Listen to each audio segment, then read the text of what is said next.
뒷점이가 맞긴 맞는데 일단 봅시다. 자, 이제 우리 지금부터 할 내용이 이제 용액이란 말이야. 지금부터 얘기할 주제 자체가 용액이고요. 이제 이 용액 파트에서는 우린 세 가지 농도를 다루게 될 거예요. 근데 그 중에 두 개는 이미 여러분들이 알고 있는 건데, 첫 번째는 퍼센트 농도. 그래서 퍼센트 농도는 뭡니까? 용액 질량분의 용질 질량 곱하기 100이었고, 퍼센트 농도는 뭘 위해서 있는 거냐? 그냥 일상생활에서 사용하기가 제일 편하니까. 그러니까 우리가 좀 생각을 해봐야 될 게, 그러니까 우리 화학을 하면서 사용하게 되는 물리량들에 대해서 좀 보면, 부피라고 하는 값과 질량이라고 하는 값, 이 두 가지가 화학에서 되게 많이 쓰이긴 하죠. 근데 이건 일상생활에서도 되게 많이 쓰이잖아. 그러니까 우리가 실생활에서도 되게 측정하기가 좋은 애들이 부피랑 질량 이런 거란 말이야. 부피는 측정하려면 어떻게 하면 되냐면, 그냥 500ml 병이 있으면 그 병 안에 담겨 있는 건 500ml겠지 정도로 생각할 수 있는 거.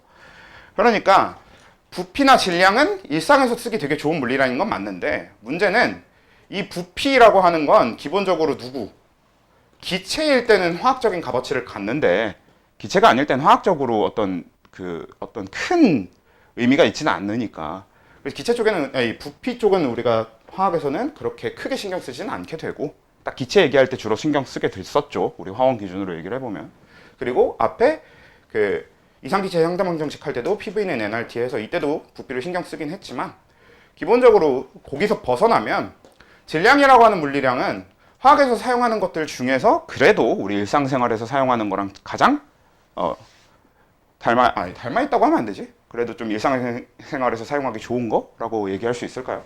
아무튼 그런데, 그러니까 퍼센트 농도라고 하는 건 그냥 딱 질량을 기준으로 그러니까 용액의 질량과 용질의 질량을 기준으로 만들어져 있는 거니까 그냥 평소에 쓰기 쉽다. 그래서 우리 일상에서 쓰는 농도는 다 퍼센트 농도를 기준으로 하고 있다. 근데 과학에서는 얘가 여기서 얘기하는 용질 질량이라고 하는 게 실제 용질의 양을 얘기하기엔 무리가 좀 있으니까, 우리는 용질 몰수를 기준으로 한 새로운 농도를 만들었었던 거죠. 그래서 그 중에서 화학적으로 쓰기 가장 편한 게 뭐였냐면, 용액 부피를 분모에 둠으로써 얘기를 하게 되는 몰농도였죠. 그죠? 그래, 그래서 여기까지는 이미 우리 얘기했었던 거니까, 화원에서 얘기했었던 거니까 농도 자체에 대해서는 깊게 볼 건 없고, 이제 여기다가 플러스로 우린 뭘 추가할 거냐면, 여기다가 몰랄 농도를 추가할 겁니다. 그냥 농도를 한 가지 더 추가한다고 생각하시면 돼요. 그래서 이제 이 몰랄 농도라고 하는 거는 그냥 지금부터 할 이 용액 단원을 위해서 있는 농도입니다. 원래 몰랄 농도라고 하는 게 몰농도는 화학적으로 여기저기서 정말 많이 쓰이거든요. 여러분들이 이제 앞으로 이것저것 대학교 가서 배우는 것들도 그렇고, 뭐가 됐든 이제 화학 관련된 걸 하다 보면, 이 화학에서 얘기하는 농도라고 하는 건 대부분 다 몰농도로 이루어져 있다는 걸 직접 확인할 수 있을 거예요. 여러분들이 앞으로 살면서 공부를 하다 보면.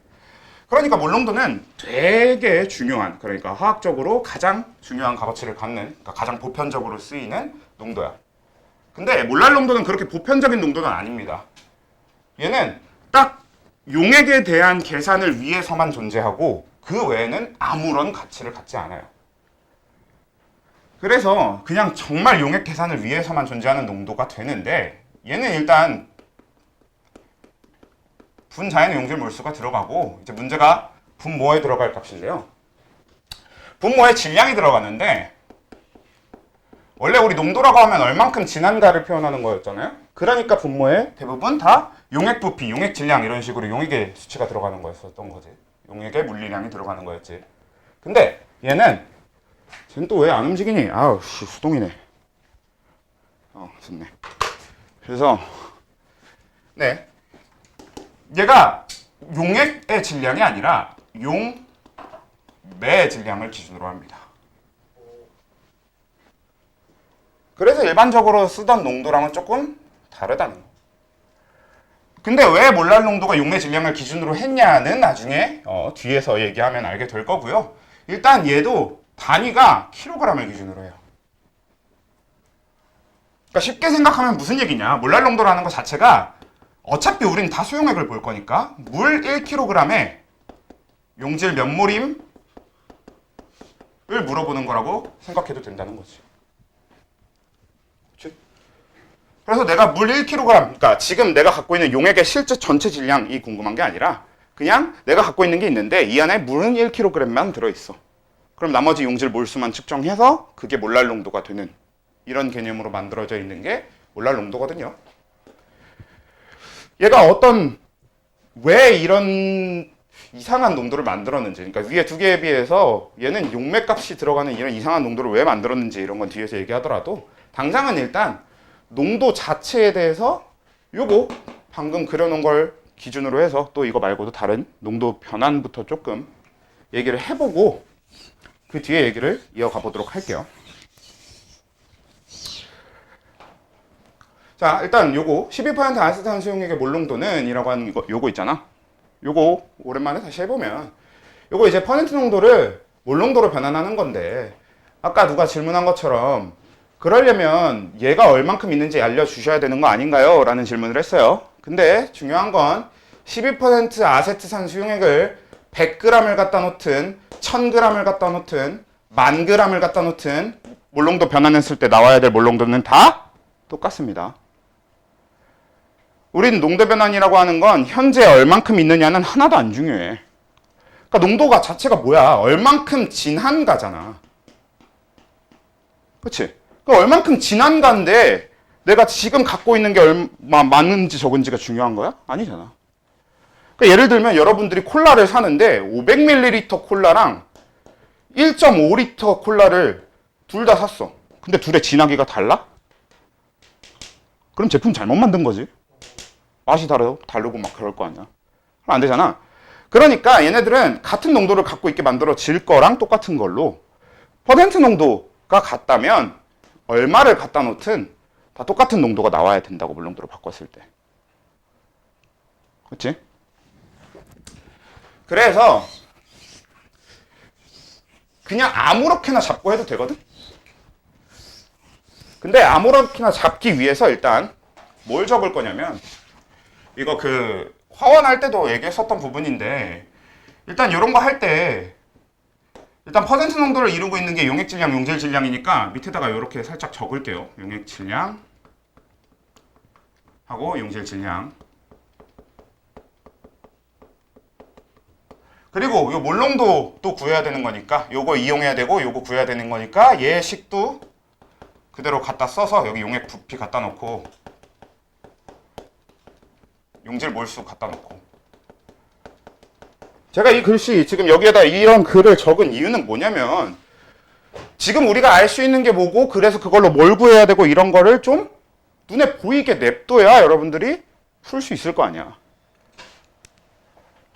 당장에도 여러분 지금 퍼센트 농도를 몰농도라고 바꾸라고 하니까 일단 어떻게 해야 될지 모르겠고 중량도 없는 것 같은데 어떻게 이렇게 되는 건데 그러지 말고 일단 적어놓고 그러면 이 중에 얘가 얼만큼 있는지는 요거나 요거를 맘대로 잡으면 되거든. 그래서 이건 진짜 여러분 맘대로 잡으시면 됩니다. 질량을 기준으로 잡아도 되고 부피를 기준으로 잡아도 돼요. 아무 상관없거든. 근데 일반적으로 몰농도 전환을 할 때는 부피 쪽을 기준 잡는 게 편합니다. 자, 왠지 한번 얘기를 해볼게. 만약에 요거 기준을 잡으려고 질량으로 기준을 잡는다고 쳐. 그럼 이거 뭐 한 100g 잡을까요? 얘를 100g 잡으면서 계산이 편한 건 뭐야? 용질이 몇 g이라는 걸 바로 구할 수 있어. 12g이라는 걸 바로 구할 수 있지. 이렇게 편하긴 한데 그럼 용액 부피가 어떻게 되냐? 1.1분의 100이 되죠. 왜? 밀도는 부피분의 질량이잖아. 그러니까 우리가 부피를 구하려고 하면 이 둘 자리 바꾸면 되는 거니까 밀도분의 질량이죠. 그러니까 1.1분의 100이 된단 말이야. 여러분들 1.1분의 100이라고 하는 저게 계산하고 싶습니까? 별로 계산하고 싶지 않잖아. 그러니까 밀도는 일반적으로 이런 숫자가 나올 거고 그러면 이 계산이 나누는 걸로 계산을 하게 되면 아무리 생각해도 띠까우니까 그래서 부피 쪽을 잡자는 거예요. 그래야 계산이 편하지. 왜? 부피에서 질량을 구할 때는 어떻게 될 거냐면 질량은으로 식을 바꿔보면 뭐가 돼요? 밀도 곱하기 부피잖아. 그러니까 부피에다가 밀도를 곱하는 형태로 계산하는 게 우리가 계산이 편하니까 부피를 기준 잡자. 그렇지? 그리고 어차피 마지막에 몰농도를 구해야 되는 건데 몰농도 구할 때도 밑에 들어갈 용액 부피를 1리터로 처음부터 잡아놓으면 나중에 계산이 편하잖아. 그래서 이 몰농도가 들어간 농도 변환에서 이따가 몇 가지 해볼 거지만 이 몰농도가 들어간 농도 변환에서는 용액 부피를 1리터로 잡으면서 시작하는 게 일반적으로 제일 편합니다. 오케이? 그래서 1리터 잡아놓고 그 다음에 뭐 하는 거냐? 얘 밀도가 그램 퍼 밀리리터로 되어 있으니까 이거 밀리리터로 1000ml 이렇게 바꿔주고 그리고 얘가 1000ml면 질량이 몇이 되냐? 1100g이 되죠. 그치? 그러면 퍼센트 농도 12%일 때 용질 질량 몇 나옵니까? 132g 나오잖아. 그치? 그래서 요 용액 질량에서 용질 질량, 퍼센트 농도 이용해서 구해주고 그리고 용질 질량 알고 있으면 그리고 아세트산이라고 했으니까 아세트산 화학식량 분의 용질 질량 해서 몰수 구하면 되죠. 이렇게 풀었으면 돼요. 그러면 2.2몰 나온단 말이야. 그럼 지금 얘는 1리터에 2.2몰이 들어있는 즉 2.2몰 농도 혹은 2.2몰 퍼 리터의 몰 농도를 갖는다라고 답을 구해낼 수 있겠다. 그래서 순서가 이렇게 되는데 아까 저기 외워서 적용하셨던 것처럼 n분의 10AD 이게 이제 우리 농도 변환 퍼센트 농도를 몰 농도로 변환할 때 식이거든요. 외워서 써도 괜찮긴 해. 요거 하나씩 해보면 M 같은 경우는 화학식량일 거고요. 그러니까 분자량이거나 화학식량 양 또는 화학식량 그리고 A는 퍼센트 농도 그리고 D가 밀도.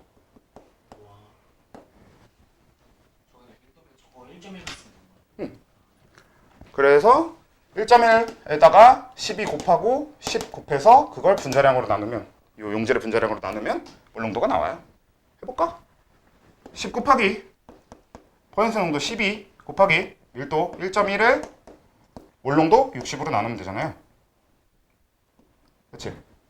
그러면 이거 6이고 이거 2니까 2.2 나오네요. 그치? 그래서 식을 외우는 것도 좋은데 문제는 아세트산 그러니까 퍼센트를 몰 농도로 바꾸는 것만 할 거라면 식을 외워서 하면 되겠지만 우리는 이거 말고도 되게 많이 해야 됩니다. 왜? 이제 농도가 3개거든. 경우에서만 따져봐도 뭐가 있겠어? 얘를 얘로 바꿀 수 있을 거고 얘를 얘로 바꿀 수도 있고 얘를 얘로 바꾸거나 얘를 얘로 바꿔야 될 때도 생기겠죠? 아니면 몰 농도를 몰랄 농도로 혹은 몰랄 농도를 몰 농도로 바꿔야 되기도 생기니까 결국은 하는 방법을 아는 게 더 좋긴 하겠죠. 식을 외워서 접근한다 보다는. 물론 식을 하는 방법을 알고 있는 상태에서 식도 외우고 있으면 그건 더 좋은 거고. 오케이? 그래서 농도 변환이 있는데 이거 이제 말고 방금 얘기한 것처럼 이런저런 농도 변환을 여러 가지 해볼 건데 그 전에 그래도 몰랄 농도가 왜 필요한지 왜 저딴 게 있어야 되는지는 얘기하고 하는 게 나을 것 같으니까. 원래는 이제 이 농도 변환 단원상으로 그 책의 순서상으로는 농도 변환을 쭉 다 한 다음에 그 뒤에 그 묽은 용액의 총괄성이라는 내용이 나오게 되어 있어요. 용액의 성질이라고 하는 것에 대한 내용이 나오게 되어 있는데 근데 그러니까 참고로 얘기하면 용액 파트의 소단원 하나는 실제로 저 농도 3개 나온 다음에 농도 변환만 주구장창 시킵니다. 그러니까 농도 변환이라고 하는 건 진짜 그냥 나와야만 하는 문제예요. 선생님이 낼 수도 있는 문제 그런 게 아니라 진짜 단원 하나의 내용이에요. 그게 농도 변환이. 그래서 농도 변환 할 줄 알아야 한다가 됩니다. 물론 어렵게는 안 낼 거고 농도 변환 자체는 어렵게 낼 수도 없고 농도 변환 문제 어렵게 내는 방법은 계산이 더럽게 내는 것밖에 없습니다. 근데 뭐가 됐든 아무튼 그래서 바로 그냥 묽은 용액 총괄성으로 넘어올 건데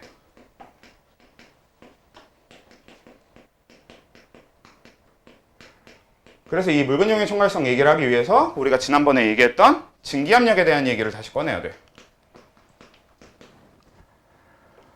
그래서 우리 증기압이라고 하는 게 뭐였어? 네, 말 그대로 증기가 갖게 될 압력이에요. 근데 이 증기압력이라고 하는 건 액체가 갖게 되는 어떤 값이라고 얘기했었죠. 왜냐면 증기라고 하는 건 그냥 처음부터 기체였던 애들한테도 증기라고 불러줄 수는 있겠지만 대부분 우리가 증기라고 불러주는 것들은 지금은 기체지만 좀 전까지 뭐였던 애들? 액체였던 애들에 대한 얘기잖아. 그치? 그래서 요 증기압력이라고 하는 건 주로 액체한테 쓰는 표현이 됩니다. 물론 기체한테 써도 돼요. 심지어 고체한테도 써도 됩니다. 고체가 기체가 되는 경우도 있으니까. 그래서 어떻게든 이렇게 증기압력이라고 하는 건 뭐 아무데나 써도 상관이 없는데, 근데 이제 이 증기압력은 어떤 개념이었냐. 이렇게 물 분자가 있으면 물 분자가 표면으로 이렇게 튀어나간다. 그치? 에너지가 충분한 입자가 표면 방향으로 운동하면 그대로 튀어나가서 수증기로 나가게 될 거고, 만약에 에너지가 충분하지 않으면 그냥 나가진 못하겠죠. 나가지 못하는 이유는 뭐일 거냐면 이 물 분자를 끌어당기고 있는 주변 다른 물 분자들의 힘을 이기지 못하니까 못 나가는 거야. 그래서 에너지가 많아서 날 잡아당기고 있는 것들을 이길 수 있으면 나가는 거고 수증기가 될 거고, 아니면 에너지가 지금 갖고 있는 게 적어서, 지금 갖고 있는 에너지가 적어서 저 주변의 힘을 이길 수 없으면 못 나갈 거고, 이게 기본이 될 텐데, 뭐 그런 상황에서 나 여기 원래 이제 여기 뚜껑 닫아놓고, 우리 증기압력 측정은 어떻게 하는 거라고 얘기했었냐. 이렇게 뚜껑 닫아놓은 상태에서 증발이 일어나도록 냅두면 요 안에 있는 물이 다 증발할 때까지 증발이 일어납니까? 아니지. 증발이 좀 일어나다 말지. 왜? 뭘 이루니까? 평형. 그쵸. 동적 평형을 이루니까. 이건 화원에서 했던 얘기잖아요. 동적 평형. 그 중에서도 이런 걸 상평형이라고 얘기했었는데, 상평형, 그러니까 증발 속도와 응축 속도가 같아지는 시점이 나타나면서 더 이상 증발하지 않는 시점이 나타나. 그리고 그때 기준으로 이 위에 차 있는, 얘가 지금 물이니까, 그럼 이 위에 차 있는 수증기의 압력을 그냥 측정하면, 그럼 그게 증기압력이다 라고 얘기했었잖아. 그치? 자, 근데 만약에 지금 우리 용액 얘기를 하다가 갑자기 증기압력 얘기로 넘어온 이유가, 만약에 이걸 그냥 순수한 물이 아니라 용액이라고 생각해 봅시다. 그러면 지금 이 안에 물 분자만 있는 게 아니라 뭐도 있게 돼요? 용질 분자들도 이렇게 섞여 있게 되겠지. 만약에 포도당 수용액이거나 아세트산 수용액이면 여기 아세트산 분자들 혹은 포도당 분자들이 들어있게 되겠지. 그럼 이렇게 되면 증발이 더 쉬워질까? 어려워질까? 어려워지죠. 어려워지겠지. 왜? 막으니까. 네. 그러니까 아까는 뭐였어? 물 분자가 이기고 나가면 될 힘이 주변 다른 물 분자가 날 잡아당기는 힘만 이기면 됐지. 근데 이제는 뭐도 이겨야 되냐면 용질 분자와 물 분자 사이의 인력도 이겨야 나갈 수 있지. 그러니까 내가 밖으로 뛰쳐나가려면 이겨야 될 인력이 그만큼 늘어났단 말이야. 그러니까 그만큼 증발이 일어나기가 어려워진 거지. 그래서 똑같은 조건에 이번엔 용질만 추가해 놓고 뚜껑을 닫아놔. 그러면 증발 자체가 잘 못 일어나게 되니까, 그럼 위에 차 있는 수증기 자체의 양이 어떻게 되겠어? 네, 줄어들겠지. 왜? 원래 우리 동적 평형의 개념이라고 하는 건 증발 속도가 고정되어 있고, 증발 속도는 안 변한다고 했잖아. 온도가 동일하면 변하지 않는 거니까. 그래서 증발 속도는 일정한데 위에 수증기가 늘어나면 늘어날수록 응축 속도가 빨라져서 이 둘이 같아지면 그 시점이 평형인 거지. 근데 애초부터 이 용질 분자가 늘어나게 되면 그러면 처음부터 설정되는 증발 속도 자체가 느려질 거잖아. 그러니까 응축 속도가 조금만 빨라져도 금방 평형에 도달하겠지. 그래서 그만큼 증기압력이 줄어들겠죠. 그렇죠? 그래서 그냥 순수한 순수한 물이었던 용매였던 애가 용액이 되면 증기압력이 작아지게 됩니다. 그리고 또 용질 분자가 늘어나면 늘어날수록 증기압력은 더 작아지겠죠. 그치? 뛰쳐나가는 물 분자를 방해하는 용질이 그만큼 늘어나는 거잖아. 그래서 이 묽은 용액의 총괄성이라고 하는 거에 근본이 되는 게 이 용액이 되면서, 그러니까 순수했던 용매가 용액이 되면서 그 중에서도 묽은 용액이 되면서 뭐가 일어나냐? 증기압력이 낮아지게 됩니다. 라고 하는 게 제일 처음 우리가 묽은 용액 총괄성 중에 제일 처음 봐야 되는 현상이에요. 그래서 현상 자체에 대한 설명은 이게 끝. 더 이상 얘기할 거 없어. 증기압력이 내려가. 그래서 1번 증기압력 내림 끝인데, 그럼 두 번째 같이 또 얘기를 해야 될 게 뭐가 있냐. 자, 증기압력이 내려가잖아? 그럼 무슨 일이 생기는지 생각해 봅시다. 자, 원래 우리 지난번에 끓음이라고 하는 거에 대해서 얘기했었어요. 자, 끓음은 뭐라고 했었어? 내부에서 일어나는, 그쵸, 기화. 그치? 요 액체 표면에서 일어나는 기화를 증발, 내부에서 일어나는 기화를 끓음이라고 했는데, 왜? 내부에서 일어나는 기화인 끓음이 일어날 조건이 뭐였어? 에너지. 이길 만큼의 에너지?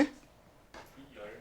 그게 그러니까 에너지 충분히 이미 많은 것들이 열을 조금 받았을 때 안 그럼 터지니까. 기억이 나지 않아요? 그래서 시험을 안 보면 안 되는 거긴 한데, 뭐였어?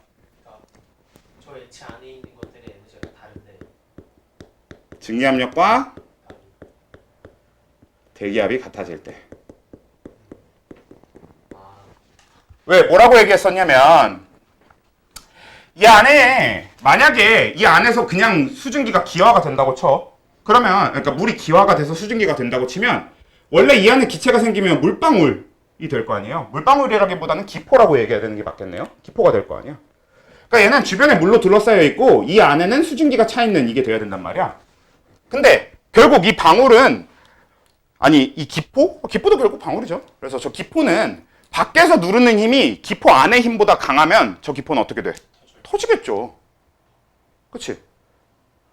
그러니까 결국 지금 여기서 수증기가 됐어도 이 수증기가 수증기 상태를 유지하고 표면까지 나가려면 표면으로 올라가는 동안 이 기포가 유지가 돼야 된단 말이야. 그래서 저 기포를 유지하려면 저 기포 안에 있는 힘, 즉 수증기의 압력이 바깥의 압력인 대기압을 이길 수 있어야 돼. 근데 여기서 이긴다라고 하는 건 압력은 같기만 해도 되는 거죠. 더 셀 필요는 없단 말이야. 그래서 증기압력과 대기압력이 같아야 끓을 수 있어 입니다. 그래서 여러분들 그거 있어요.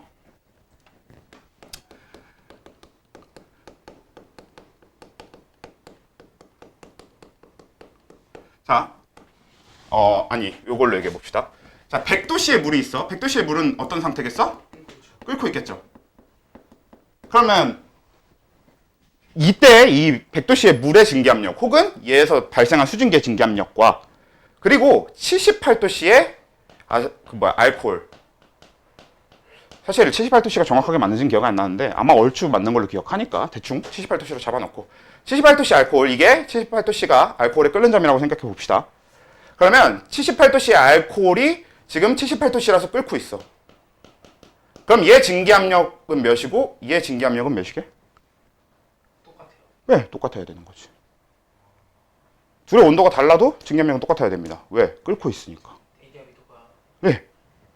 어차피 대기압이 1기압이면 끓고 있는 모든 물질의 증기압력은 다 1기압인 거야.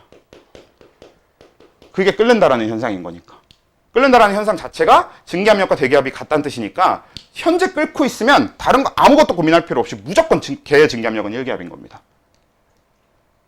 그런 거거든? 근데 지금 이 용액이 되면서 증기압력 내려간다라는 얘기를 아까 했었죠.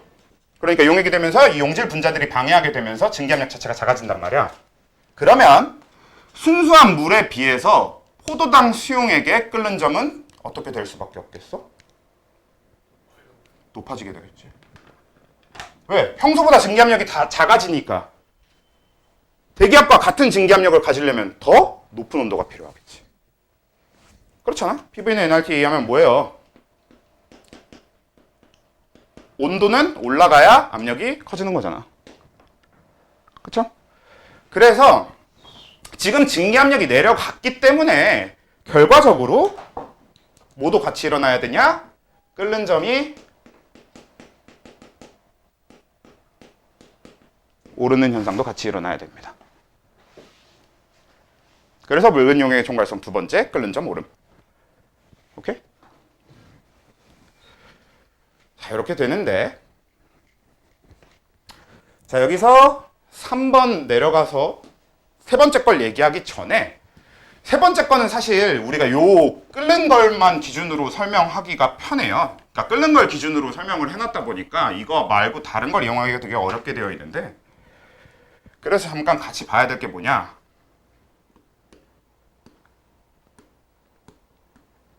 이런 걸 봐야 됩니다.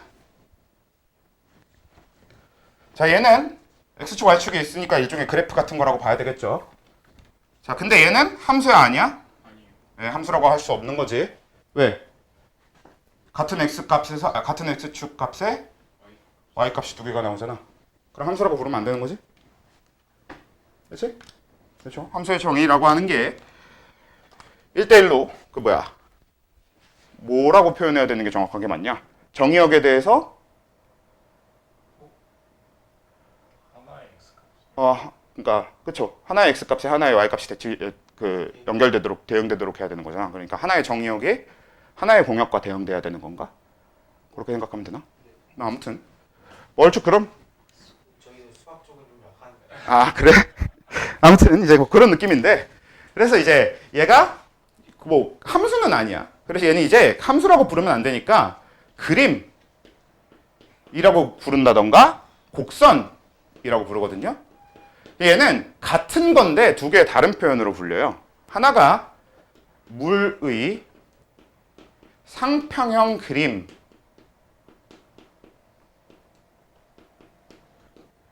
불려서 상평형적인 측면으로 봐야 될 때가 있거든.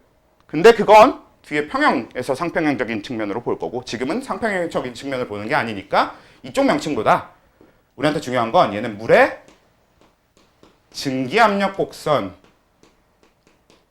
이라는 명칭으로 보는 게 지금은 더 타당합니다.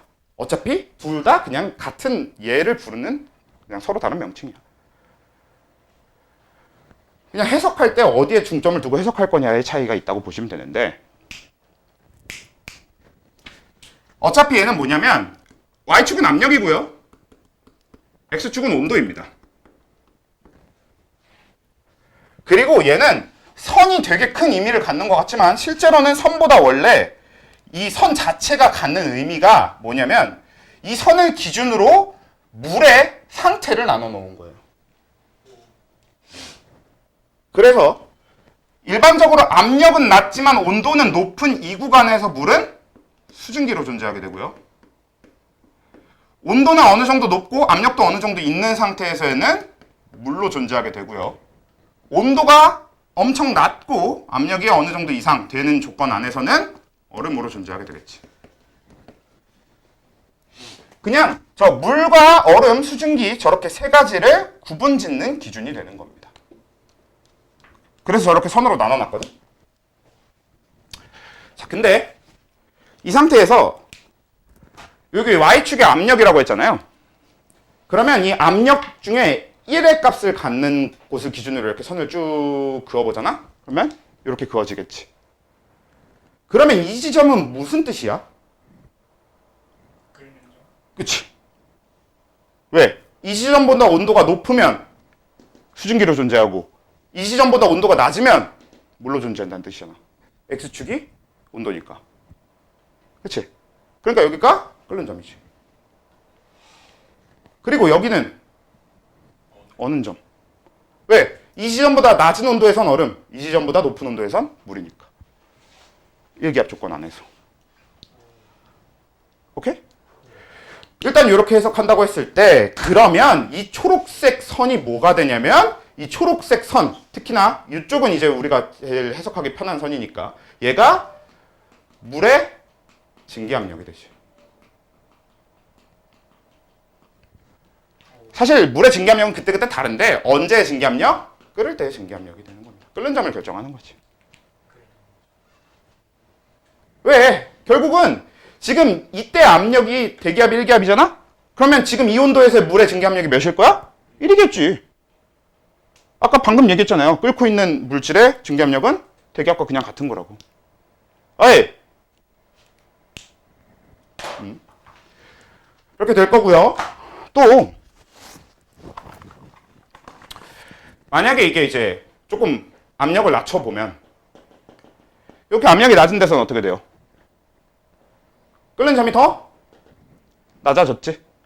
근데 끓는 점만 그냥 낮아진 게 아니라 그럼 이때 증기압력은 이 낮아진 대기압과 같은 압력을 갖고 있겠지. 이런 기준이 된다고. 이해됐어요? 자, 이걸 이해하셨으면 그러면 얘가 이제 순수한 물일 때 이런 식의 증기압력 곡선을 가지고 있었는데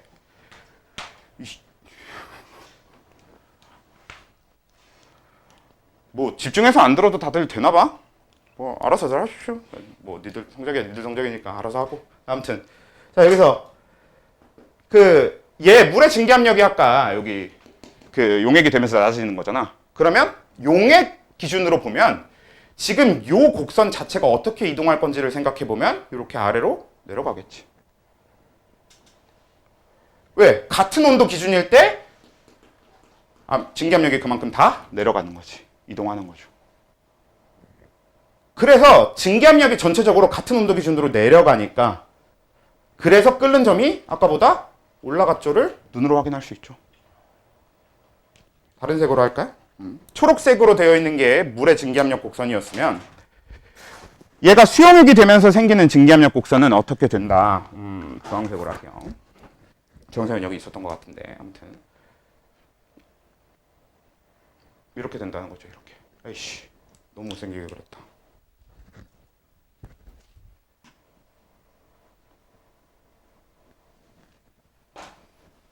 이렇게 된다고.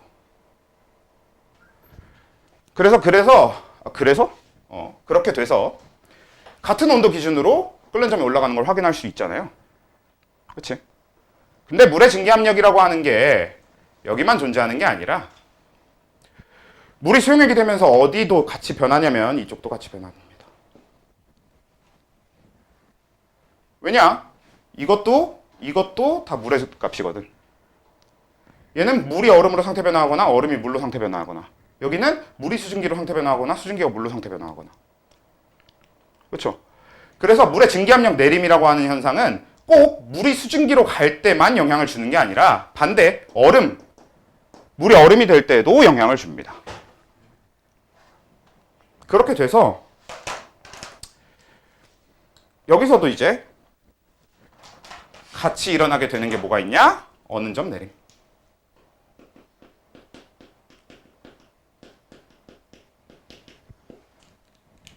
오케이? 지금 어느 점 내려간 거 볼 수 있잖아. 지금 똑같이 일기압 조건 안에서 어느 점이 아까보다 더 낮은 온도 된 거 맞죠? 그래서 원래 이제 묽은형의 총괄성 4번도 있는데 4번은 아예 마지막에 다룰 거니까 빼놓고 나면 이렇게 세 가지가 묽은용액의 총괄성이 되고요. 사실 결국에 총괄성에 대한 설명을 하기 가장 쉬운 건 이 그림을 통한 설명이 제일 쉬우니까 여러분들도 이해해둘 때 그림을 통해 이해를 해두면 좋을 것 같아요. 그러니까 이 그림 자체가 물, 얼음, 수증기를 나누는 기준선이 되는 이 선을 나타내 놓은 거고 근데 이 선 자체가 물의 증기압력 곡선이라는 이름을 가지고 있는 겁니다. 그러니까 얘네들이 특히나 이 물 근처에 있는 얘네 둘이 물의 증기압력인 건데 그럼 요 아래선 이건 뭐냐? 이건 얼음의 증기압력이에요.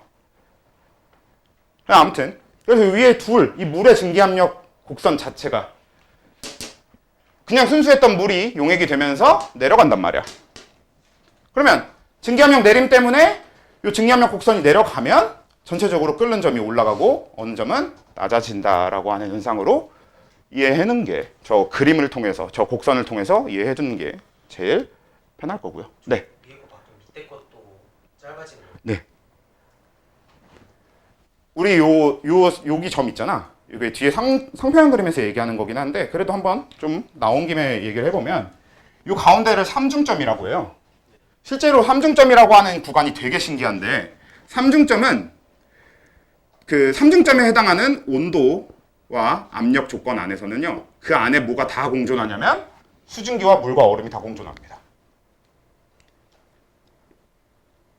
진짜요? 그러니까 쉽게 생각하면 뭐냐면 물이 얼음도 되고 얼음이 물도 되는데 그 안에 있는 물이 또 수증기도 될 수 있고 수증기가 물이 될 수도 있고 그러니까 끓기도 하고 얼기도 하는 동시에 일어나는 거지.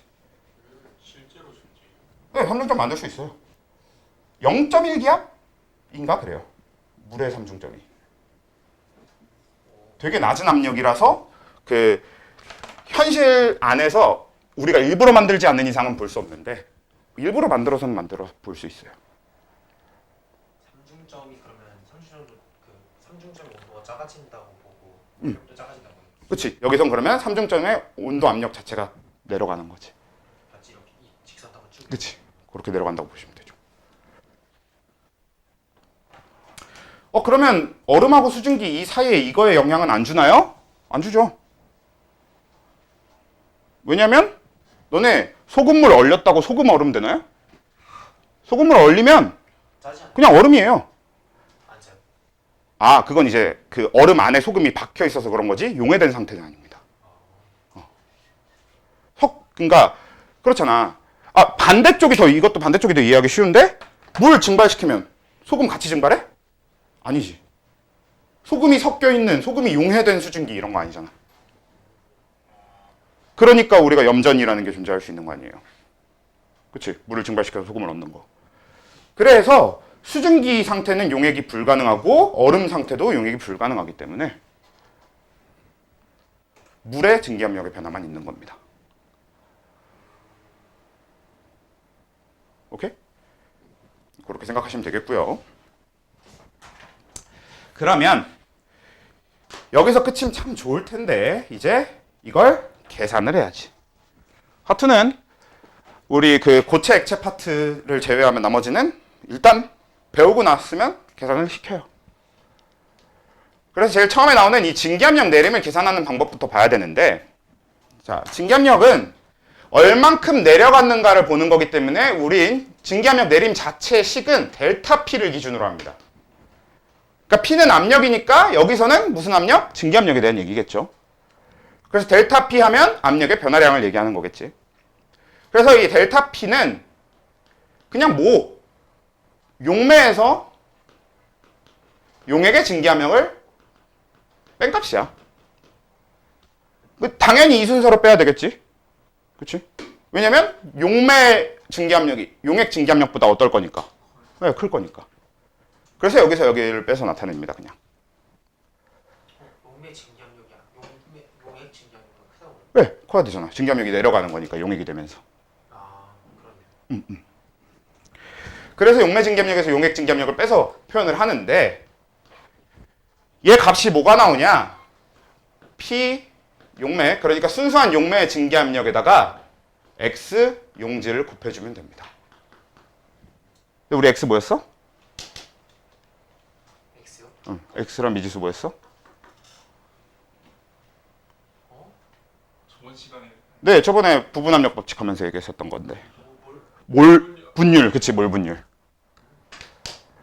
그래서 용매의 부피에다가 용질의 몰 분율을 곱해줘서 구해주면 되는 게 델타 P 값이에요.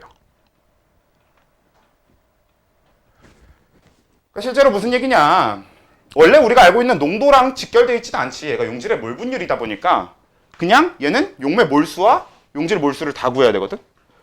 그러니까 굳이 이 용질 몰 분율을 저런 농도식처럼 나타내면 어떻게 될 거야? 용액 몰수분의 용질 몰수 이렇게 되겠지. 그러니까 이를테면 이런 겁니다. 내가 물 1몰에다가 포도당을 0.1몰 녹여놨어. 그러면 X값은 일단 뭐가 돼? 1.1분의 0.1이 돼야 된다고. 전체 몰수분의 용질의 몰수. 이게 몰분율이니까. 오케이? 그래서 그냥 이런 식으로 전체 몰수분의 그 특정 물질의 몰수가 되는 게 여기 X 용질 자리에 들어가야 되는 거고, 그래서 그걸 용매의 몰분율에 곱한 만큼, 아니 용매의 압력, 증기압력에 곱한 만큼 낮아지게 됩니다. 근데 실제로 그럴만한 게 결국 뭐야? 용질이 방해하는 만큼 증기압력이 낮아진다고 했잖아. 그러니까 용질이 방해하는 비율에 영향을 받는 거지. 라고 생각하시면 좀 편하게 생각할 수 있지 않을까. 그래서 이렇게 식이 되는데, 그래도 이 식이 나온 김에 한번 다른 식으로 넘어가면서 좀 봐야 될 게 있는데, 저 아하, 밑에 번호들은 진기압력 내렸을 때 따라오는 효과들이 있어요. 네, 그쵸. 그러니까 사실 묽은 용액의 총괄성 하면 그냥 우리가 증기압력 내림, 끓는 점 오름, 어느 점 내림 이렇게 세 가지를 그냥 딱 나열을 하거든. 근데 사실 밑에 둘은 증기압력 내림의 결과지. 근데 아무튼 요거 이제 계산을 이렇게 되어 있을 때 지금 요 식을 좀 바꿔보면, 그러니까 무슨 얘기냐, 내가 실제로 피 용액이 직접적으로 궁금한 거야. 그러면 어떻게 돼볼 수 있냐면, 어떻게 구하면 되냐면 P 용매 곱하기 X 용질을 하면 됩니다. 아, 용매의 몰 분율을 곱해주면 돼요. 이건 왜 그런지 요걸로 한번 유도를 해봅시다. 자, P 용액 되어 있어. 그러면 얘가 지금, 그러니까 P 용매 빼기 P 용액은 P 용매 곱하기 X 용질 이렇게 식이 되어 있는 거잖아요. 여기서 내가 P 용액 값을 구하고 싶으면 어떻게 하면 돼? 얘를 이쪽으로 넘기고 얘를 이쪽으로 넘긴다고 생각해도 되고, 아니면 얘를 이쪽으로 넘긴 다음에 양쪽에 마이너스 곱해준다고 생각해도 되고, 아무튼 결론적으로 어떻게 될 거야? P 용매에서 빼기 P 용매 곱하기 X 용질의 상태, 요렇게 식이 세워지는 거 맞아요? 그치? 그러면 얘는 P 용매로 묶어주면 1 곱하기 죄송합니다. 1 빼기 X 용질 맞아요? 근데 1 빼기 X 용질은? X 용매. 용질의 몰 분율을 1에서 빼면 용매의 몰 분율이 나와요. 왜? 분모 자체가 용질 몰수 더하기 용매 몰수니까. 그러니까 결과적으로 우린 용액의 몰 분율을 구할 때는 그냥 용매 몰 분율에다가 용매 증기압력을 곱해주는 게 제일 편해. 용매 증기압력에 용매 몰 분율을 곱해주는 게 제일 편해.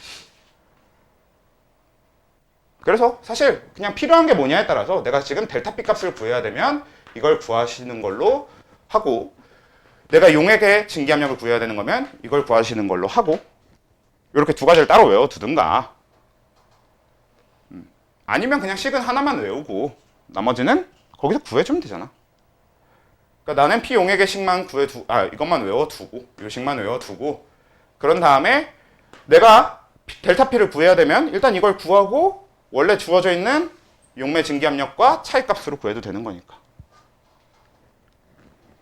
그 식을 꼭 두 개 다 외워둬야 될 필요는 없긴 한데, 적어도 왜 그렇게 되는지에 대한 건 좀 알아두시는 게 중요합니다. 지금 무슨 얘기냐? 잠깐 적고 나서 얘기할게요. P 용액은 P 용매 곱하기 X 용매인데 왜 그렇게 되냐? 이걸 정리하면 이렇게 된다. 왜? 뭐니까? 1 빼기 X 용질이 X 용매랑 같으니까. 오케이? 이런 건 좀 이해해 두고 계셔야 된다. 알고 계셔야 된다. 알겠습니까? 네. 그러고 나서 얘는 이제 우리가 배웠던 농도랑은 상관이 없고 몰 분율이라고 하는 좀 더 구체적인 그런 값이랑 관련이 있었다면, 이 밑에 끓는 점 오름 어느 점 내림 이쪽이 좀 문제인데, 그러니까 과학자들이 일단 여기까지는 몰수로 그냥 구하면 되니까 그냥 구했어. 그러면 지금 이 과학자들이 이 상태까지 알고 있었던 게 뭐냐? 몰농도라는 개념을 만들어서 쓰고 있었고요. 그리고 그 전에 이미 몰수라는 걸 만들었었어야 되겠지. 그리고 몰분율이라는 걸 이용해서 증기압력 내림값을 구할 수 있다는 걸 알았어. 그래서 실제로 그 다음에 끓는 점이 오르는 것과 어느 점이 내리는 걸 수치화한 걸 규칙을 찾으려고 보니까 몰농도나 몰분율을 기준으로는 아무리 구해봐도 식이 안 나오는 거야. 규칙성이 안 만들어지는 거지. 근데 식을 적어보면 일단 끓는 점 오름은 어떻게 되냐면요. 델타 T B. 자, 이건 뭐냐? 델타 변화량이겠죠. 그리고 T는 템퍼리처 온도고요. B는 보일링 템퍼리처 변화량, 즉 끓는 점 변화량입니다. 이 델타 TB는 KB 곱하기 이렇게 돼요. 일단 어느 점 내림도 식을 먼저 적어놓고 할게요. 델타 TF 이거는 프로즌 템퍼리처 변화량, 그러니까 어느 점 변화량이 될 거고, 얘는 KF 곱하기 몰랄 농도. 우리 몰 농도는 대문자 M을 써줬잖아요. 몰랄 농도는 소문자 M을 써주거든. 그래서 이렇게 몰랄 농도로 곱해주면 된다가 되는 건데, 그러니까 이게 뭐냐면 일단 요 앞에 있는 KB 그리고 KF 이건 뭐냐면 위에 건 몰랄 오름 상수, 아래 건 몰랄 내림 상수라고 하는 거예요. 얘네들은 그냥 용매 자체가 갖고 있는 용매의 화학적인 값입니다. 물의 경우에 몰랄 오름 상수가 0.56인가 그렇고요. 몰랄 내림 상수가 0.28인가 그래요. 네, 저 F예요. 이거 F예요. 제가 F를 좀 그지같이 쓰나요? S로 보였나? 딴걸로 봤어. 아니, 그러니까 보통 이제 여기 뒤에 적는 F는 우리가 알고 있는 소문자 F 이렇게 그냥 적는 것보다는 필기체로 적는 편이어가지고 저도 이게 습관이 됐네요. 이렇게 적는 게. 아무튼 그래서 근데 얘는 이제 무슨 뜻이냐면 그냥 몰랄 농도만큼, 그러니까 1몰랄 농도당 얼만큼 오르는지를 구해둔 값이야 얘는. 그러니까 방금 얘기한 물의 몰랄 오름 상수가 0.56이다 라고 하면 이게 물이 용액이 되면서 1몰랄 농도가 되면 0.56도 올라 라는 얘기입니다. 그냥. 그러니까 이 델타 TB를 구하기 위한 그 용매가 가진 오름 상수인 건데, 그러니까 식이 이렇게 만들어졌어. 그러니까 무슨 얘기냐면 몰농도로 백날 해도 안 나오고, 그리고 몰 분율로도 백날 해도 규칙성이 안 찾아졌는데, 그냥 어느 날 용매 질량분에 용질 몰수 해서 끓는 점 오름과 어는 점 내림을 계산을 해봤더니 규칙성이 찾아진 거지. 그래서 이걸 몰랄 농도라고 새로 정의하게 된 거예요. 그냥 이 계산을 위해서 만든 농도입니다. 저 몰랄 농도 자체가. 그냥 이 계산들이 마침 저렇게 맞아 떨어지길래 만든 농도예요. 그래서 몰랄 농도는 정말 이 계산을 위해서 존재하는 거예요. 묽은 용액의 총괄성 계산을 위해서만 존재한다고 생각하시면 돼요. 그래서 실제 값어치는 굉장히 떨어지는 편이야. 근데 그래도 이 끓는 점 오름, 어느 점 내림을 포함한 묽은 용액의 총괄성이라는 내용 자체는 중요한 거니까 뭐 알아둬야 되는 농도. 딱 요거만을 위해서라도 알아둬야 되는 내용이 되는 거고. 그래서 그냥 단순하게 생각해서 몰랄 농도 곱하기 KB, 이게 그러니까 KB 값은 뭐야? 문제에서 줄 겁니다. 그냥 문제에 적혀 있어요. 항상 물의 몰랄 오름 상수는 몇이다. 뭐 만약에 용매가 알코올일 거면 알코올의 몰랄 오름 상수는 몇이다. 이렇게 주어져 있을 거고.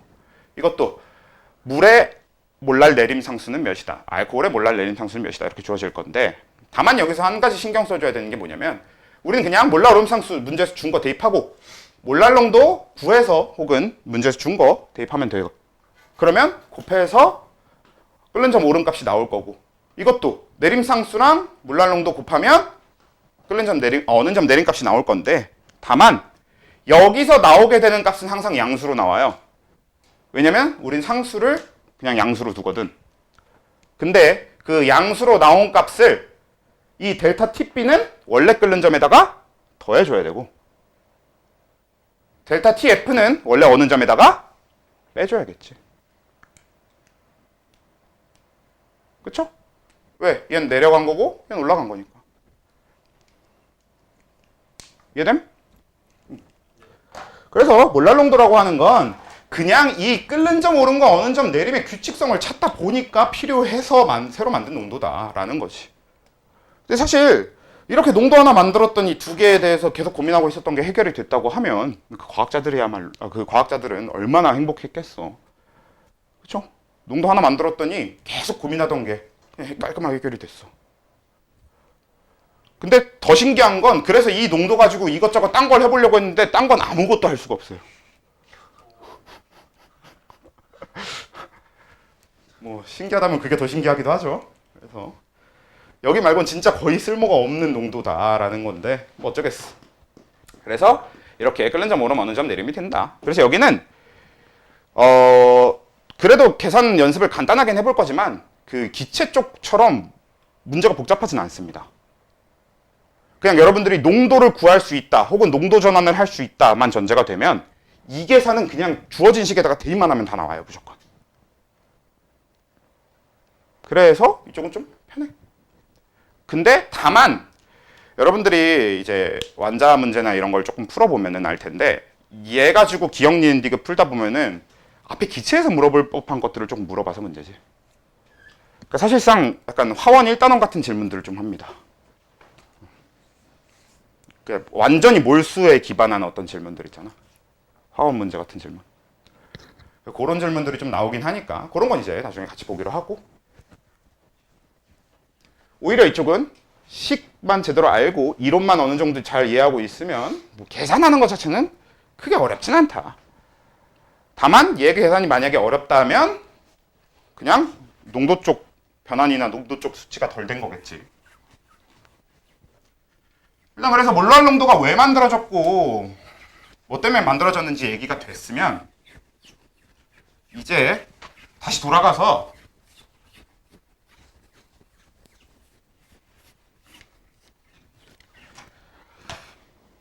이번엔 뭘 해볼 거냐면 아까 구해놨었던 12% 아이고 아세트산 수용 얘기였죠? 뭐 시킬지 대충 알겠지?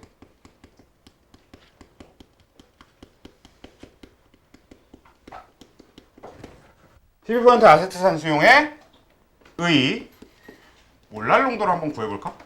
예.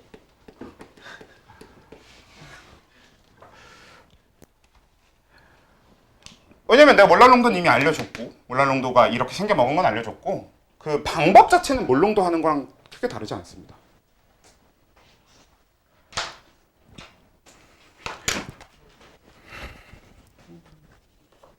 일단 숫자는 개판으로 나오는 게 맞긴 맞을 건데, 그러니까 밀도는 안 필요한 이유가 뭘 거냐면, 그러니까 여러분들이 사실 그러니까 밀도를 굳이 다시 적어준 게 안 필요한데도 적어준 이유가 여러분들이 아까 그거 푸는 방법을 제대로 이해했다면 이것도 밀도가 안 필요하다는 걸 알 수 있을 테니까 안 좋은 거긴 하거든. 왜냐면 아까 우리 그 푸는 방법이 퍼센트 농도를 몰 농도로 바꾸니까 적어놨던 것처럼 얘도 퍼센트 농도 몰랄 농도로 바꾼다고 생각하고 적으면 얘는 용액 질량이 필요한 게 퍼센트 농도니까 용액 질량 적을 거고, 그리고 용질 질량 적을 거고, 그리고 몰랄 농도는 용매 질량이고 용질 몰수잖아요. 그럼 지금 여기에 부피 있어 없어? 없잖아. 부피 없으니까 밀도 필요해 안 필요해? 안 필요한 거지. 부피가 없는데 밀도가 왜 필요해? 그치? 얘도 마찬가지로 용액 질량이랑 용매 질량 중에 본인들이 편한 거 아무거나 잡으면 되거든? 근데 이거는 계산이 편한 쪽이 일반적으로 어느 쪽이냐면 그냥 용액 질량 잡는 게 편합니다. 왜냐면 여긴 뭘 잡든 안 편할 거거든. 그냥 용액 질량을 기준으로 잡든 용매 질량을 기준으로 잡든 별로 안 편해요 얘는. 그래서 별로 안 편하니까 그냥 용액 질량 쪽을 기준으로 잡아. 그게 그나마 조금이라도 편해요.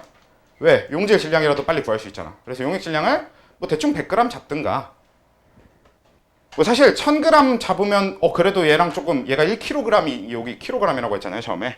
그러니까 얘가 kg이 되려면 그래도 얘가 1000g이면 조금 낫지 않을까요 했는데 진짜 조금 낫기 때문에 별로 차이 없고요. 별 상관없으니까 용액 질량 100g 잡으면서 푸는 게 제일 편할 거고, 그 용액 질량 100g이면 12%면 용질 질량 몇 g 나와요? 12g 나오는 거지. 그럼 용질 몰수는 60분의 12몰, 이걸로 일단 끝나네요. 뭐 정리하면 0.2몰 뭐 이렇게 나오겠지만 그 정리해놓을까요? 간단하게 나오니까. 그래서 얘는 이렇게 정리하면 끝인데, 이제 용매 질량은 어떻게 될 거냐면 그냥 용액 질량에서 용질 질량을 빼요. 그게 용매 질량이지. 그러니까 얘 88g이지. 그치? 그럼 얘를 뭐로 바꾸기만 하면 돼? 예, 킬로그램으로 바꾸면 되니까 1000분의 88kg 인 거지. 그러면 이거 분의 이거 하면 되는 거잖아요. 그래서 정리하면 되는 건데, 기본적으로 몰랄 농도 계산이 편하게 나오려면 몰랄 농도 계산이 편하게 나오기 위한 값을 디테일하게 찾지 않는 이상, 그러니까 몰랄 농도 문제를 위해서 얘네들이 정말 잘 맞아떨어지게 따로 문제를 내지 않는 이상 웬만해서는 계산이 편하지 않습니다. 몰랄 농도는. 그러니까 숫자가 깔끔하게 나오지 않습니다. 어쩔 수 없지.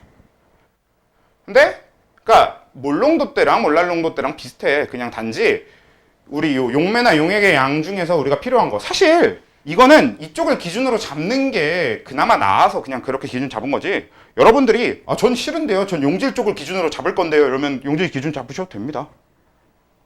그래도 답은 구할 수 있어요. 이거 용질 몰수를 1몰로 잡고 이렇게 계산해가도 풀 수 있어요. 용질 질량을 기준으로 잡고 나머지 구해도 풀 수 있어요. 단지 계산 개판이 나겠지. 만약에 내가 용질 질량을 1g으로 기준을 잡았어. 그럼 용액 질량이 몇이 나올 거냐면 몇이 나오냐? 12분의 100. 12분의 100g이 나오겠죠. 이따구로 개판이 나니까. 일반적으로 이렇게 개판이 나느니 그냥 제일 쉽게 계산이 될 법한 게 뭐냐를 제가 정리해드리고 있는 것 뿐이지. 제가 이렇게 정리해드리고 있는 것 뿐이지. 딱히 뭘 기준으로 잡든 아무 상관없습니다. 4개 중에 아무거나 니들 원하는 대로 하나 잡고 시작하면 돼요. 그건 몰랄농도든 몰롱도든 마찬가지인데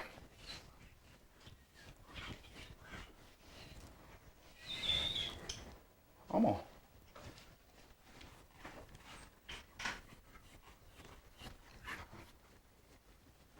그러면 우리 이걸 한번 해볼까?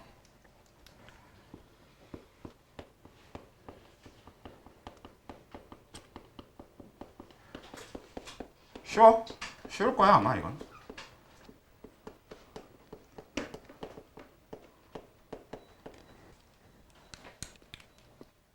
얘네 밀도가 필요한 거예요. 네, 그래서 밀도는 대충 한 1.5는 좀 그런데 1.5 뭔가 계산이 안 이쁠 것 같은데 계산이 최대한 이쁘게 해봅시다. 이거는 밀도 2로 줄게.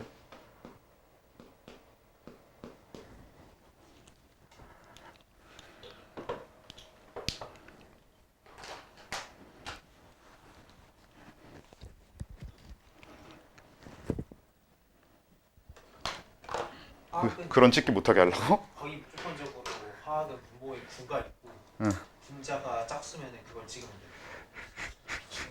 그리고 생명은 무조건적으로 분모에 8이나 16 있어요. 32로 잠깐만.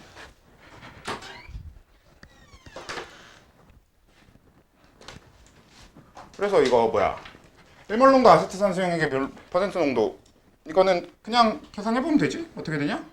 이것도 똑같이 용액 부피 놓고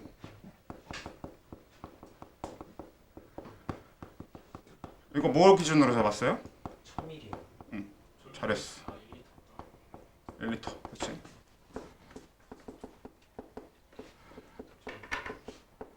뭐 시간상 뭐 다른 걸 몇 가지 더 해보긴 좀 그렇고 다음 주에 우리 좀 더 해보거나 한 다음에 그 뒤에 내용 이어가기로 하고요. 뭐 몇 가지 더 하긴 좀 그렇고 근데 근본적으로 몰롱도가 끼워져 있으면 무조건 1리터 잡는 게 제일 편합니다. 이거는 몰롱도 몰랄롱도 변환도 마찬가지고 몰랄롱도를 몰롱도로 변환할 때도 마찬가지예요. 그냥 몰롱도가 끼어있는 경우는 1리터 잡는 게 제일 편해. 그게 계산이 제일 편해지고요.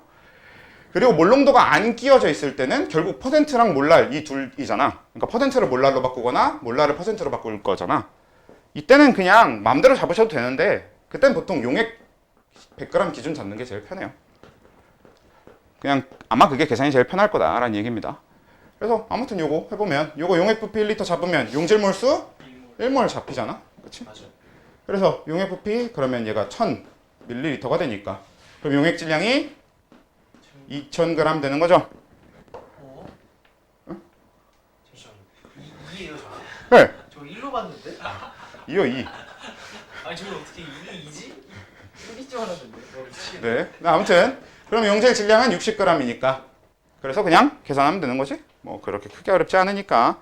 그래서 어차피 농도 변화는이라는 거랑 그냥 농도에 대한 것만 좀 잘 이해하고 있으면 이쪽은 그때그때 잘 맞춰서 계산을 하면 되는데 자 여기서 총괄성 얘기를 마무리하기 위해 우리가 해야 되는 두 가지 아직 남은 얘기가 있어요. 일단 그 중에 첫 번째가 뭐냐면 총괄성 이야기 중에 남은 얘기 첫 번째가 일단 이 묽은 용액의 총괄성은 그 조건이 하나 있어요. 얘는 어떤 용액에 대해서만 적용된다라고 하는 조건이 있는데 아니지. 용액의 종류에 맞춰져 있진 않고 그러니까 결국에 용질 종류에 맞춰져 있는 거나 마찬가지인데 뭐가 됐든 그냥 용액이라고 놓을까요? 용질로 놓자. 그래, 용질로 놓을게요.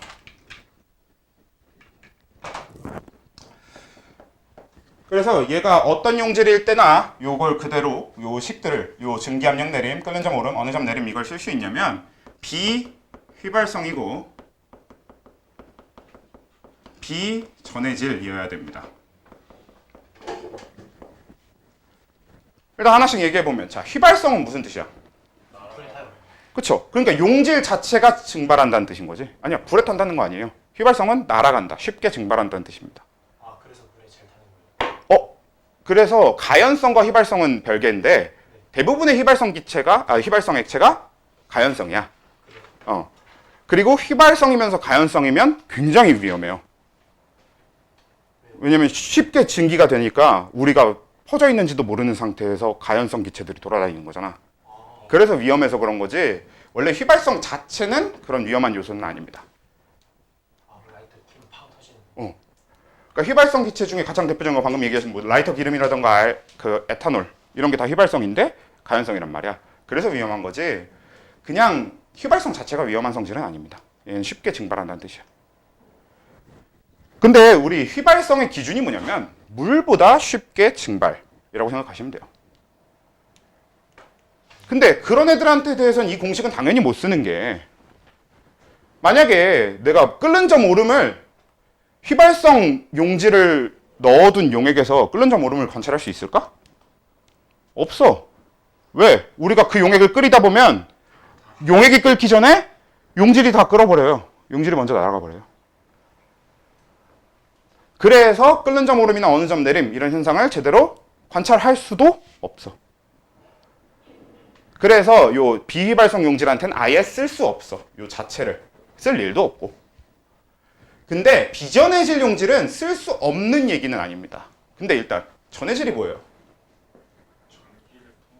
그렇지. 전기를 통하게 하는 거 뭐야? 물에 녹였을 때 전기를 통하게 하는 거. 이걸 우리가 전해질이라고 하지. 근데 전해질은 어떤 특징을 갖고 있어? 전해질이요? 물에 녹이면 이온화? 그치. 물에 녹였을 때 이온화 되니까 전기가 통하는 거란 말이야. 그치? 그래서 비전해질 용질일 때는 전해질 용질을 만약에 쓰게 되잖아? 그러면 전해질 용질을 쓰게 되면 얘네들을 못 쓰는 건 아니고 단지 지금 보이는 것처럼 단순 계산은 할 수 없다는 뜻이 됩니다. 왜냐? 자, 이런 거야. 예를 들어서 내가 1몰랄 농도만큼의 포도당 수용액이 있고요. 똑같이 1몰랄 농도만큼의 NaCl 수용액이 있다고 쳐봅시다. 그러면 1몰랄 농도만큼의 포도당 수용액에서 나타나게 되는 증기압력 내림, 끓는 점 오름, 어느 점 내림을 각각 계산해 볼 수 있을 거 아니에요? 그치? 그럼 그거랑 비교했을 때 1몰랄 농도만큼의 NaCl 수용액은 어떻게 될 거냐를 계산은 할 수 있어. 근데 그 계산을 하는 방법이 사실 되게 단순합니다. 자, 얘는 실제로 내가 포도당을 넣어주면 포도당 얘를 좀 해석을 해보면 물이 1kg이 있는데 거기에 포도당 1몰만큼 녹아있는 거 아니야?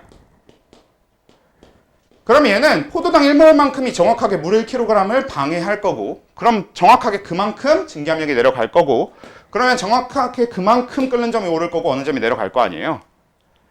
근데 얘도 보면 물 1kg에 얘는 이제 NaCl이 1몰 녹아 있는 거지. 그러면 물의 증발을 방해하는 게 NaCl 1몰로 끝인가? 모르죠. 사실 표현을 이렇게 하면 NaCl 1몰로 끝인 건 맞는데 그러니까 정확하게 입자로 따져보잖아?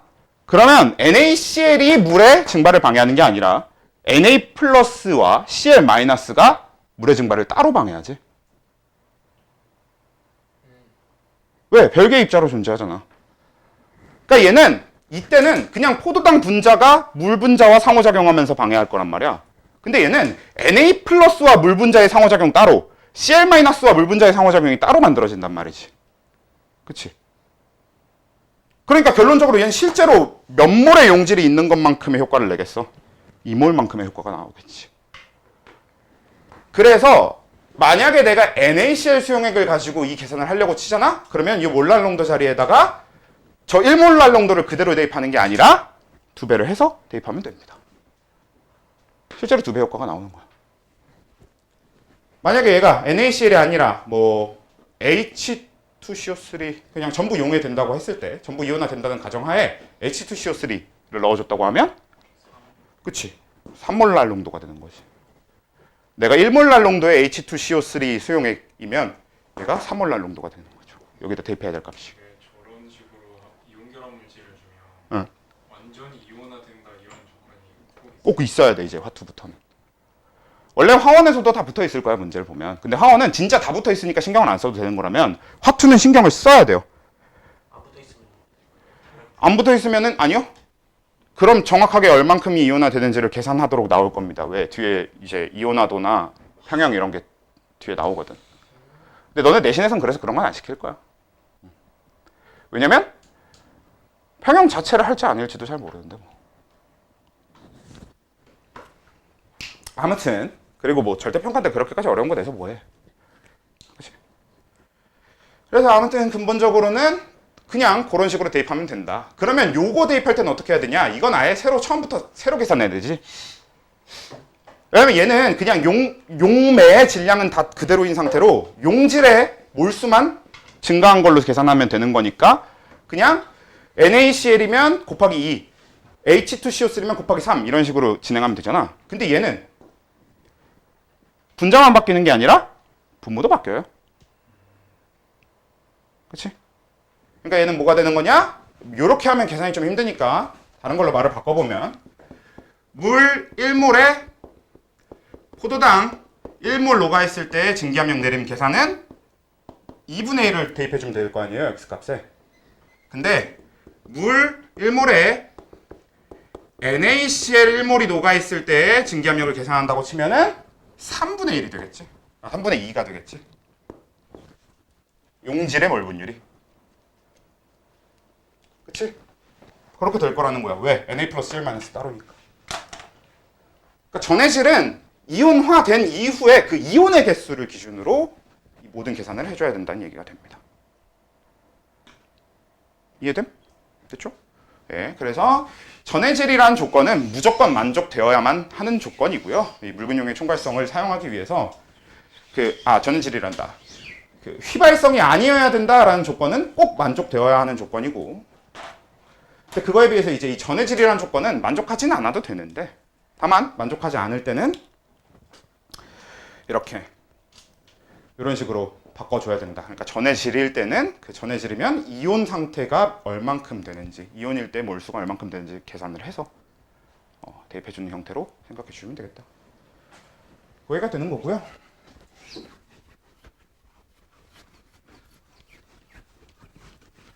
그래도 아까 질문을 했으니까 혹시 모르니까 한번 얘기를 해볼까?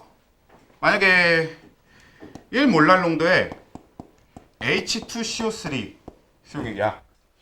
근데 얘가 지금 뭘로 해볼까? 근데 H2CO3의 이온화도가 원래는 이렇게 높지 않아요. 0.2라고 해봅시다. 자, 이게 무슨 뜻이냐면 내가 넣어준 H2CO3 중에 80%는 이온화되지 않고 남아있고요.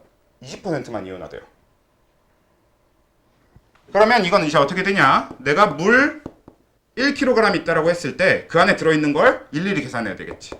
H2CO3가 0.8몰만큼 있을 거고, H 플러스는 0.4몰만큼 있을 거고, CO3-는 0.2몰만큼 있겠구나, 이렇게 계산하는 거죠. 왜냐면 전체 1몰 중에서 0.2만큼이 이온화 될 테니까. 그럼 얘는 0.2, 근데 얘는 2배니까 0.4. 이렇게. 이런 식으로 계산하게 되는데 안 나올 거라고. 그냥 한번 얘기가 나온 김에 한번 해본 거고. 그리고 이제 묽은 용액의 총괄성 4번이면서 우리가 이제 오늘 마지막으로 다룰 내용이 뭐냐? 여기 이제 한 분은 이미 들은 내용인데 삼투압입니다.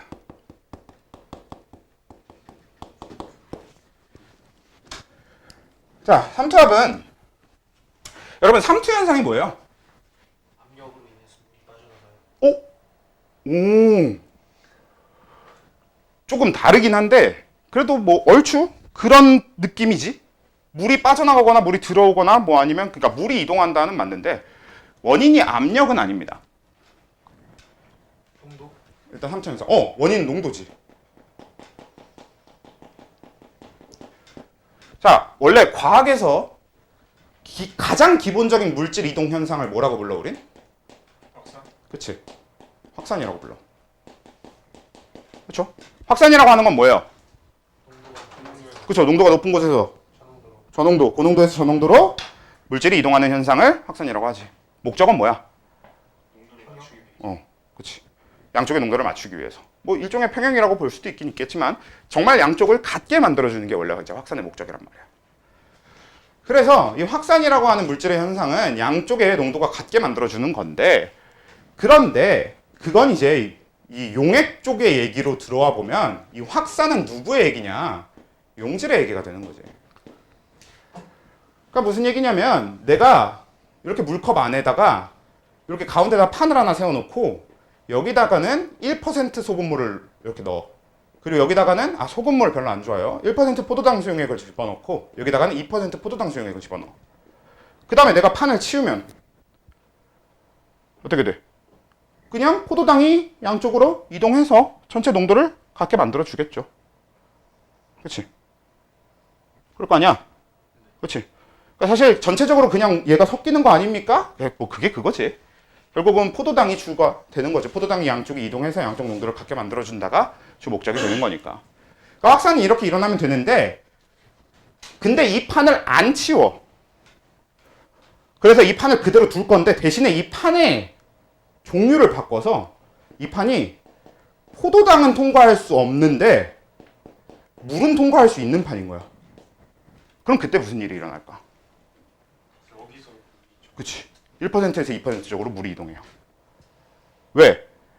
용질, 즉 포도당이 이동할 수 없으니까 확산은 일어날 수 없거든? 근데 그래도 얘는 어떻게 하고 싶어 할 거냐면 양쪽의 농도는 맞게, 같게 만들어주고 싶거든. 그래서 오히려 반대로 고농도 쪽에서 아니지, 저농도 쪽에서 고농도 쪽으로 물이 이동해서 양쪽의 농도를 맞추려고 하게 됩니다. 그 실제로 요렇게 실험을 하면, 그러니까 물은 이동할 수 있으나 포도당은 이동할 수 없는 판을 놓고 여기 1% 포도당 수용액, 2% 포도당 수용액을 넣잖아? 그럼 시간이 지나면 어떻게 되냐? 1% 포도당 수용액 쪽의 수면은 낮아지고 2% 포도당 수용액 쪽의 수면은 높아지게 됩니다. 농도는 같은 정도. 정말 같아질 수 있는지 없는지는 그때그때 좀 다른데 웬만하면 같아지지. 자, 일단 이렇게 되긴 하는데 근데 여기서 한 가지 생각을 해봐야 될 게 우리 기체 초반 파트에서 문제를 풀어보면서 이미 봤었던 부분인데요. 자, 이 같은 실험을 이번엔 U자간에다가 하는데 U자간에다 이 실험을 하기 전에 그냥 내가 아무것도 안 집어넣고 이 U자간 위에는 다 열려 있어요. 양쪽이 열려있는 이런 U자간에다가 내가 물을 넣었을 때 이 물의 수면은 양쪽이 같아야 되죠? 양쪽 수면이 같아야 되는 이유가 뭐였죠? 그렇죠. 대기압, 압력이 있기 때문에. 결국 이쪽 수면에 가해지는 압력과 이쪽 수면에 가해지는 압력이 같잖아. 근데 내가 가운데다가 이번엔 포도당은 통과할 수 없고 물은 통과할 수 있는 판을 갖다 놔. 그런 다음에 여기다가는 1% 포도당 수용액을, 여기다가는 2% 포도당 수용액을, 즉 얘 했던 것처럼 똑같이 이렇게 설계를 해요. 근데 여기 포도당은 통과할 수 없고 물은 통과할 수 있어. 그럼 실험 결과도 얘랑 똑같이 나오겠지. 이 판을 통해서 물이 이동해서 양쪽의 농도를 맞춰줘서 얘는 이만큼 내려갈 거고 얘는 이만큼 올라갈 거거든. 그럼 한마디로 실제로 양쪽에는 얼만큼의 압력 차이가 생기는 거야. 이 물의 높이만큼의 압력 차이가 생기는 거지. 그치? 근데 이 위에 가해지고 있는 압력은 여전히 대기압 1기압이고요. 이 위에 가해지고 있는 압력은 여전히 대기압 1기압이거든. 한마디로 얘는 지금 분명히 양쪽 다 똑같이 1기압이 작용해야 되는데 지금 양쪽 농도가 다른 것 때문에 이만큼 대기압을 이기고 올라갈 수 있게 되었네가 되잖아? 그럼 이걸 이제 우리가 농도에 의해서 생기는 압력인 삼투 현상을 하고자 하는 압력, 삼투압이라고 부르게 됩니다. 실존하는 압력은 아니야. 이게 압력이라는 힘의 형태로 실존하냐? 그건 아닌데, 그러니까 개념인 거지. 그러니까 어떤 개념이냐? 얘가 지금 대기압을 이겼으면 대기압을 이긴 만큼의 힘이 존재한다고 생각하고 만들어낸 개념인 거죠. 그렇지? 그래서 이제 이 삼투압이라고 하는 게 이렇게 대기압을 이기고 올라갈 수 있었구나가 되는 건데, 측정은 이제 어떻게 하냐면 여기를 다시 눌러. 그래서 양쪽 수면이 같아질 때까지 누르는 거야. 그리고 그 누르는 데 든 힘을 측정해. 그걸 삼투압이라고 합니다. 누르는 데 든 힘을 이용해서 이제 삼투압을 측정하게 되는데, 근데 우리 생각을 해봐야 될 게, 그럼 실제 삼투압 측정은 어떻게 하냐? 이건 우리가 1%, 2% 이렇게 했지만 실제 삼투압 측정은 이렇게 안 해요. 그럼 실제 삼투압 측정은 어떻게 하냐면 한쪽에 무조건 증류수를 집어넣습니다. 그래서 내가 1% 포도당 수용액의 삼투압을 측정하고 싶으면 여기 1% 포도당 수용액을 넣어. 자, 그러면 이거 삼투 현상이 일어난다고 양쪽 농도가 같아질 수 있게 없게? 없어요. 여긴 용매가 백날 이동해도 무조건 0의 농도를 가져요. 그러니까 얘는 양쪽의 농도는 같아질 수 없거든? 그러면 얘가 정확하게 언제까지만 올라갈 거냐면 대기압을 이길 수 있는 만큼만 올라가겠지. 그래서 그때 측정하면 순전히 얘의 온전한 삼투압을 측정할 수 있게 되는 거지. 그러면 얘를 2%로 바꾸면 올라가는 높이가 더 어떻게 되겠어? 더 높아지겠지. 그래서 더 대기압을 많이 이길 수 있는 거니까 삼투압이 더 어떻게 돼? 세지지.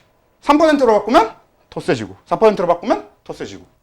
한마디로 삼투압은 농도에 비례한다는 게 되는 거죠. 그래서 네 번째, 판트호프 법칙.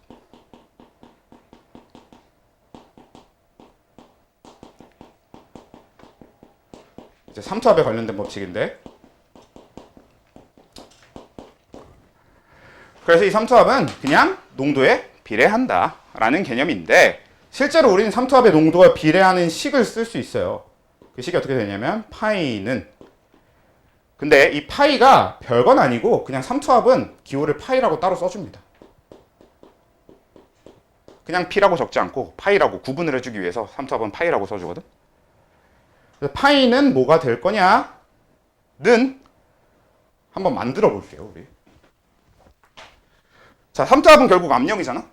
근데 이게 액체가 갖는 압력이라고 볼 수 있겠죠, 지금 이거는. 근데 사실 이게 액체가 갖는 압력이라고 보면 안 되는 이유가, 실제로 존재하는 힘이라 그랬어? 아니라 그랬어. 아니라 그랬잖아. 그러니까 얘는 실제로 존재하는 힘은 아니야.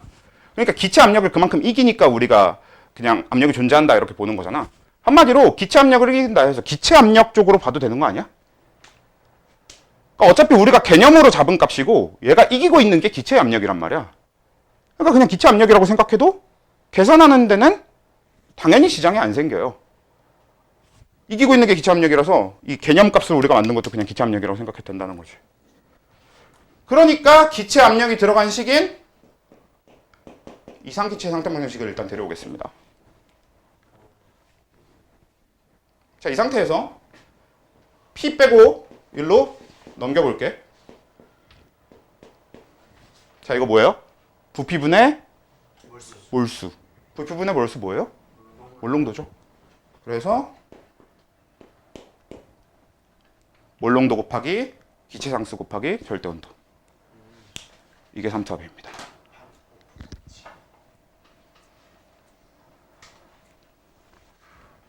오케이? 그리고 판트호프 법칙도 묽은 용액의 총괄성이기 때문에 마찬가지. 아까 만약에 전해질을 넣어서 해주게 되면 저 C 값이 변하게 되겠죠. 내가 1몰 농도짜리 포도당 수용액을 했을 때보다 1몰 농도짜리 NaCl을 했을 때 효과가 삼투압이 2배로 나타나겠지.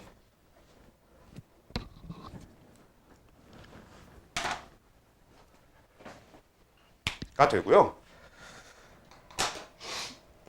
그러고 나면 이제 용액 파트가 끝이긴 한데 처음에 얘기했던 대로 요거는 결국 여러분들이 그 농도 환산을 잘 할 수 있냐 아니냐랑 그냥 이 농도 자체에 대한 것들을 그냥 잘 기억하고 있으면 크게 문제될 게 없어요. 사실 여기는 이거와 같이 ppm 농도라고 하는 게 나오는데 ppm 농도는 그냥 퍼센트 농도랑 같은 건데 뒤에 곱해주는 걸 100 대신에 다른 걸 곱해주는 겁니다. 100 대신에 10의 6제곱을 곱해줘요. 그래서 그냥 ppm 농도라고 하는 건 어차피 별게 아니니까 그냥 빼놓고, 그래서 이 세 가지 농도랑 농도 환산 잘 할 수 있냐가 전부고, 총괄성으로 막상 지나오면 그냥 여러분들이 개념을 잘 이해하고 있다는 전제 하에 이 식 잘 외워서 대입하면 돼. 그게 끝이거든? 근데 이 삼투압과 관련해서는 좀 할 게 많아요. 여기는 이제 원래 삼투압 문제를 좀 어렵게 응용할 만한 여지가 좀 많거든? 그래서 이제 완자를 풀어오시면 되겠죠. 용액 부분을. 뭐 그 페이지나 이런 거는 제가 톡방에 올려드릴 테니까 그대로 해서 풀어오는 걸로 하고요. 아닌가? 뽑아줘야 되나? 어차피 다 PDF 파일 있지? 받았을걸요 좀 받았어요. 뒤에까지 다 줬나? 네, 한 번. 아 그래? 오케이. 그러면 됐다. 그러면 오늘은 여기까지.